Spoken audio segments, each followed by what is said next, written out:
कोई सरकार किसी की भी स्वतंत्रता को नहीं दबा रही। देश हित पर अगर कभी कोई उंगली उठेगी या देशवासियों के हितों पर अगर कभी कोई उंगली उठेगी तो उस पर ये सरकार कभी खामोश नहीं रहेगी। हर राज्य एक जैसा हो, एक परिवार में हर बच्चे भी तो एक जैसे नहीं होते ना, कईयों को ज्यादा अटेंशन की जरूरत पड़ती है।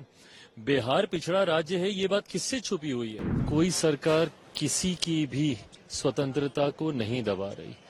और मैं बार बार इस बात को हाईलाइट नहीं करना चाहता, बट ये लोगों का कोई हक ही नहीं है किसी की भी स्वतंत्रता के ऊपर चर्चा करने का। ये वही लोग हैं जिन लोगों ने इमरजेंसी लागू कर कर सबकी आवाजों को दबाने का काम किया था, देश को बंदी बनाने का इन लोगों ने काम किया था। हैविंग सेड दैट, ये जिस व्यक्ति की बात कर रहे हैं उसकी सोच का कोई समर्थन करे मुझे नहीं लगता। ऐसे में जीतकर वो आए हैं, सदन का वो हिस्सा है, अपनी बातों को रखें, बट हाँ, देश हित पर अगर कभी कोई उंगली उठेगी या देशवासियों के हितों पर अगर कभी कोई उंगली उठेगी तो उस पर ये सरकार कभी खामोश नहीं रहेगी। एनडीए का सहयोगी होने के नाते मैं सबसे पहले मेरे प्रधानमंत्री जी को बिहार की 14 करोड़ जनता की तरफ से धन्यवाद करूंगा कि पहली बार देश में एक ऐसे प्रधानमंत्री आए, देश में एक ऐसी वित्त मंत्री आई जिन्होंने एक बड़ी आबादी की चिंता की। बिहार जैसा राज्य जिसको हैंड होल्डिंग की जरूरत है, भाई जरूरी नहीं है ना कि हर राज्य एक जैसा हो, एक परिवार में हर बच्चे भी तो एक जैसे नहीं होते ना, कईयों को ज्यादा अटेंशन की जरूरत पड़ती है। बिहार पिछड़ा राज्य है, ये बात किससे छुपी हुई है? और लंबे समय से हम लोग मांग करते थे, मेरी समझ के परे है। और जवाब दे कांग्रेस और राजद के लोग कि भाई क्यों इस बात का विरोध किया जा रहा है।